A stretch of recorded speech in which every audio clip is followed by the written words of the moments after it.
Hello दोस्तों, आप सभी का स्वागत है करंट अफेयर्स के आज के सेशन में। और आज है 5 जुलाई। तो चलिए शुरू करते हैं हम लोग आज का करंट अफेयर। जो पहला क्वेश्चन है, भारत का पहला केंद्र शासित प्रदेश कौन बना जिसने परिवार गोद लेने के कार्यक्रम के तहत टीवी स्क्रीनिंग को शामिल किया है?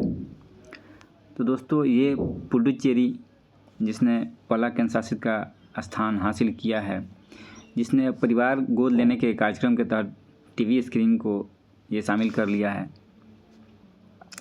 मुख्य रूप से दोस्तों, जो भी मेडिकल कॉलेज के छात्र, स्थानीय स्वास्थ्य विभाग के जो कर्मचारी हैं, उनके सहयोग से कार्यक्रम चलाया जा रहा है, जिसके तहत एक परिवार 3-4 परिवार को गोद लिया जाता है और समय समय पर जाकर उन परिवारों को जो टीवी स्क्रीनिंग होती है उनकी जांच की जाती है। स्वामी विवेकानंद की पुण्यतिथि कब मनाई जाती है? तो इसका राइट आंसर होगा 4 जुलाई को स्वामी विवेकानंद की पुण्यतिथि मनाई जाती है। और इन्हें आधुनिक भारतीय राष्ट्रवाद के जनक के रूप में जाना जाता है, जिन्होंने पूरे विश्व में हिंदू धर्म और भारतीय मूल्यों को पहुंचाने का काम किया। नेक्स्ट है, steel authority of India limited ने हाल ही में अपना पहला अंतर्राष्ट्रीय प्रतिनिधि कार्यालय किस शहर में खोला है? तो इसने जो अपना पहला कार्यालय है दुबई में, संयुक्त अरब अमीरात की जो राजधानी है, यूएई की राजधानी है दुबई, वहाँ पर खुला है। ये मैप में इसका ये लोकेशन रहा वाइट। इधर सऊदी अरब, ईस्टर्न साइड में ओमान और बीच में स्टेट ऑफ हॉर्मुज।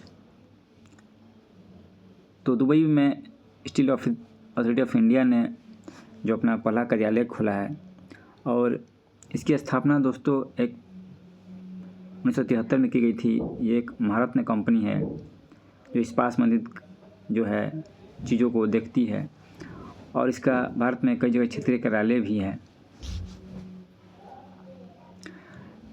नेक्स्ट है, अगस्त 2021 में सत्ता में आने के बाद तालिबान सरकार को आधिकारिक रूप से मान्यता देने वाला पहला देश कौन बना है? तो रूस ने सबसे पहले तालिबान को जो है आधिकारिक रूप से मान्यता दिया है। 2021 में तालिबान अफगानिस्तान के सत्ता में आया था। उसके बाद रूस पहला देश बन चुका है जिसने आधिकारिक तौर पे इसको मान्यता प्रदान की है। अब देखना पड़ेगा कि जो है किस तरह से ग्लोबल ऑर्डर में अफगानिस्तान को लेकर के सभी देशों का क्या रुख रहता है, कैसी स्थितियां बदलती हैं। नेक्स्ट है, जुलाई 2025 में संयुक्त राष्ट्र सुरक्षा परिषद का अध्यक्ष कौन बना?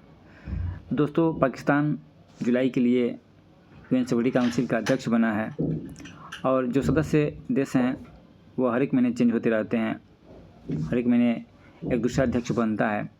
यूएन सिक्योरिटी काउंसिल में 15 सदस्य देश हैं, 5 अस्थायी हैं और 10 अस्थायी होते हैं। तो बारी बारी से उनको एक महीने के लिए अध्यक्ष पद की जिम्मेदारी मिलती है। नेक्स्ट है, रिक्लेम फ्रेमवर्क किस मंत्रालय की पहल है? तो ये पहल शुरू किया गया कोयला मंत्रालय के द्वारा, रिक्लेम पहल। और इसका प्रमुख उद्देश्य ये है कि जो भी खदान बंद होती है उससे आसपास के स्थानीय आजीविका पर क्या प्रभाव पड़ता है उसको एड्रेस करना। तो इसके लिए ये रिक्लेम फ्रेमवर्क लॉन्च किया गया है।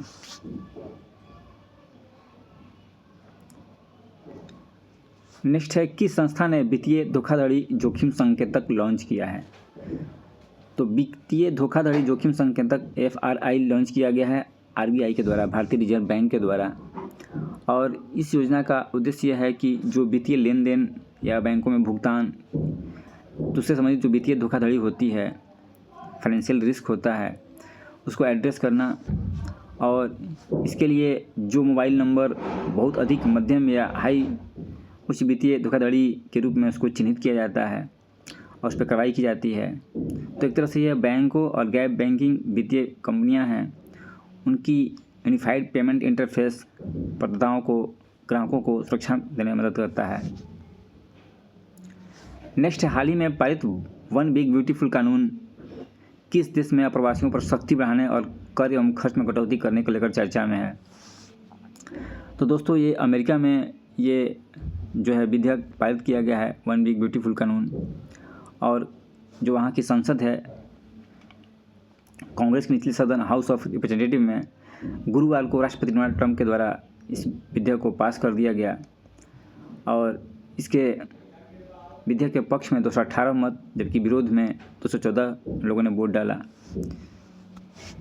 तो ये ट्रंप के हस्ताक्षर करने के बाद यह बिल बहुत जल्द कानून की शक्ल अख्तियार कर लेगा और अमेरिका में सरकारी खर्च से जुड़ा हुआ 900 पन्ने का जो वन बिग ब्यूटीफुल कानून है, अब तक का सबसे बड़ा निर्वासन अभियान के रूप में इसको देखा जा रहा है। ट्रंप का बयान भी है कि आप्रवासियों को लेकर उनकी शक्ति बढ़ेगी। नेक्स्ट है, हाल ही में राष्ट्रीय जन सहयोग एवं बाल विकास संस्थान का नया नाम क्या रखा गया है। तो दोस्तों, जो राष्ट्रीय जन सहयोग एवं बाल विकास संस्थान है उसका नाम सावित्रीबाई फुले पर रखा गया है। सावित्रीबाई फुले राष्ट्रीय महिला एवं बाल विकास संस्थान इसका नाम कर दिया गया है। ये हैं जो बाल विकास मंत्री अन्नपूर्णा देवी कोडरमा से सांसद हैं। रांची में इसका नया एक क्षेत्रीय केंद्र भी स्थापित किया जा रहा है, जिसके कारण से झारखंड, बिहार, उड़ीसा और पश्चिम बंगाल जो पूर्वी राज्य हैं उनको ये स्वयं मुहैया कराएगा। यह मिशन शक्ति, मिशन वात्सल्य और मिशन सक्षम, आंगनवाड़ी और पोषण 2.0 जैसे प्रमुख कार्यक्रमों को प्रशिक्षण अनुसंधान पर ध्यान केंद्रित करेगा। राष्ट्रीय जन सहयोग बाल विकास संस्थान।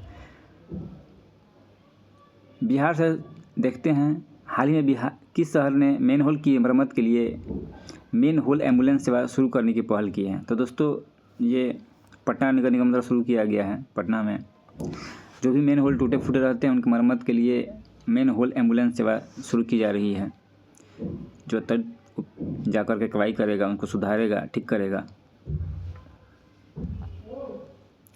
नेक्स्ट है, हाल ही में बिहार सरकार की समीक्षा में गर्भवती महिलाओं की सबसे अधिक मृत्यु किस कारण से हुई पाई गई है। तो बिहार सरकार के द्वारा जो समीक्षा किया गया है उसमें सबसे अधिक जो गर्भवती प्रेग्नेंट वुमेन है उनकी मौत एनीमिया की वजह से, यानी ब्लड की कमी की वजह से, खून की कमी की वजह से उनकी मृत्यु हो रही है।